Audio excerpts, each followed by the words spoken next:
Good day, welcome. This is your Daily Med with Lady V. Today's session, we look at 1 Corinthians 13, verses 4 through 7. Today we will look at the 9 characteristics or the 9 ingredients of divine love. So 1 Corinthians chapter 13 verse 4, it says, Charity suffereth long and is kind. Charity envieth not. Charity vaunteth not itself, is not puffed up, doth not behave itself unseemly, seeketh not her own, is not easily provoked, thinketh no evil, rejoiceth not in iniquity, but rejoiceth in the truth, beareth all things, believeth all things, hopeth all things, endureth all things. Here we see the Apostle Paul addressing the Corinthians. But let us look at the first 3 verses of what was happening in their days. He was saying that unless their valiant acts of whatever they were doing in these first 3 verses, unless it was done out of a spirit of love, it would only be merely man trying to gain attention unto himself. And that would be for one's self only, to seek a name or a display of the virtue would be valueless. So as we take a look at the first 3 verses of 1 Corinthians 13, it says, Though I speak with the tongues of men and of angels, and have not charity, I am become as a sounding brass or a tinkling cymbal. And though I have the gift of prophecy, and understand all mysteries, and all knowledge, and though I have all faith, so that I could remove mountains, and have not charity, I am nothing. Verse 3, and though I bestow all my goods to feed the poor, and though I give my body to be burnt, and have not charity, it profiteth me nothing. So here the apostles was saying to the Corinthians, if you can do all these things, but if it's not out of a spirit of love, it is useless.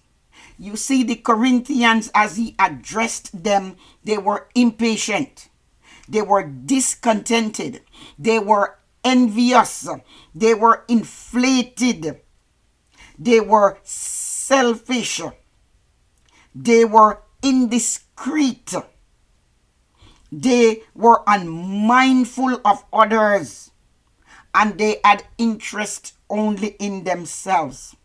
They were also suspicious, resentful, and they were censorious. So the apostle now contrasts the characteristics of true love, to let them understand that unless whatever they were doing came out of a heart of true love, it would be valueless or useless. So today, as we look at 1 Corinthians 13 verse 4 through 7, we will see the 9 ingredients or the 9 characteristics of divine love. 1, patience. That love that is passive, that love that is in no hurry, that love that suffers long, that loves, that bears and believes and hope that at the end of all things, things will be okay. So even in provocation, that love is able to be patient. And we see that in verse 4 and verse 7. Number 2, kindness. Kindness is love in action. That love never acts rashly or insolently. It is not inconsistent. It is not puffed up or proud.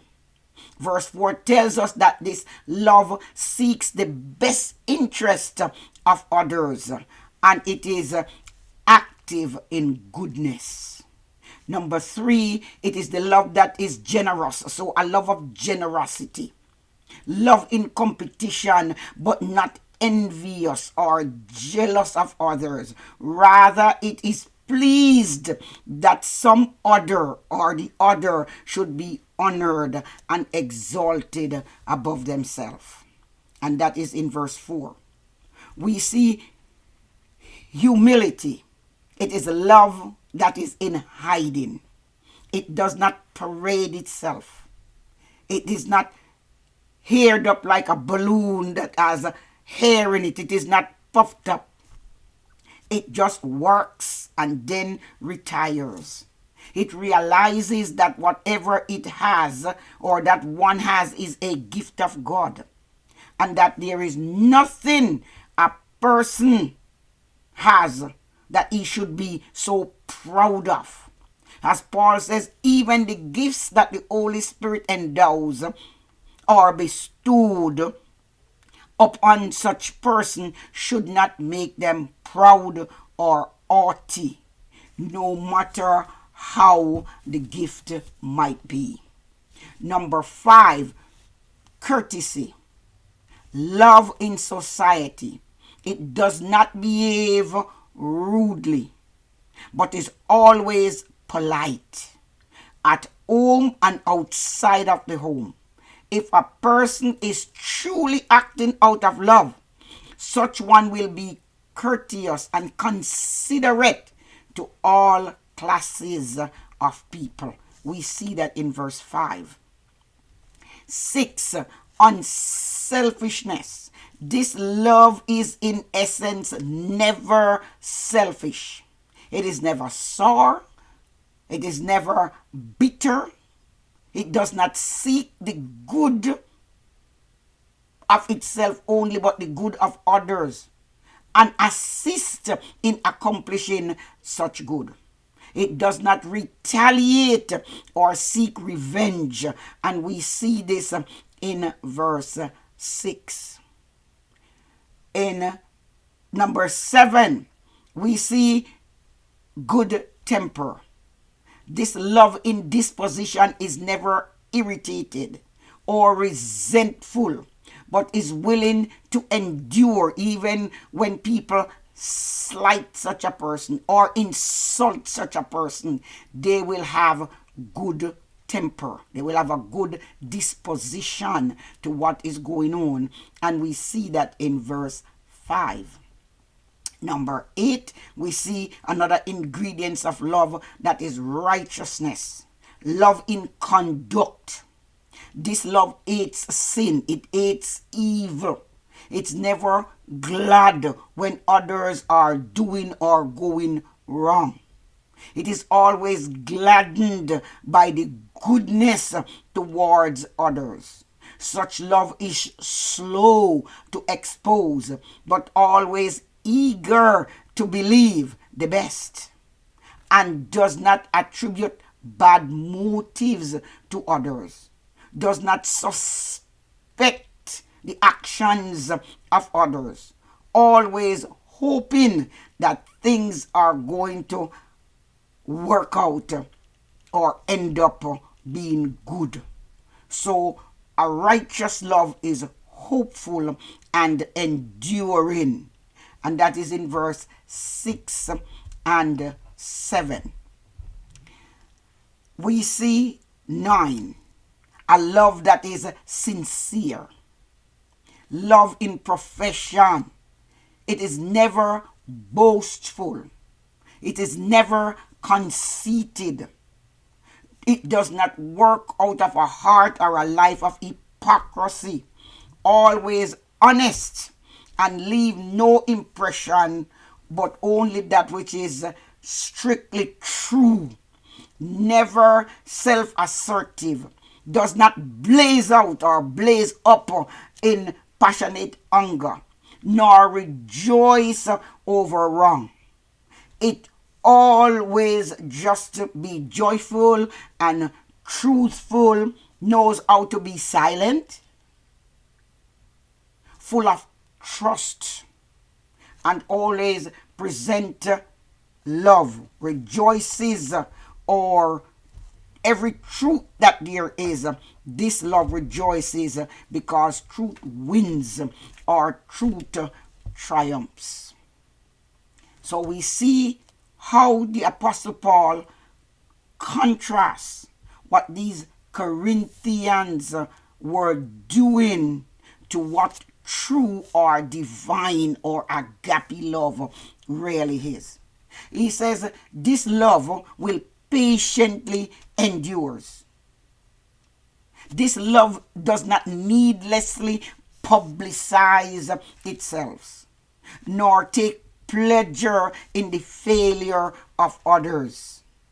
Yes, there are some godly discipline that must be given, and this discipline must be firm, but it must be necessary, it must be needful. He says love believes all things, that it is tried, it is put to the test, it is possible, it is constructive, it is actions and events that have been tested, tried, and true. Love hopes all things. It has a earnest desire that all things are going to work out for the best. Love endures all things, in the way of trials, in the way of tests, in the way of troubles, in the way of persecution, or even hell. Love will never cease. It is the greatest of all the graces because it is most useful to others. It is not self-centered, but others-centered. Therefore, let us love one another because love is of God. When we think about God, let us think about Him who first loved us and sent His Son Jesus Christ to die in our place and in our stead. We cannot offer any greater love than He Himself has offered. Therefore, let us choose to love. God bless you, and thank you again for watching.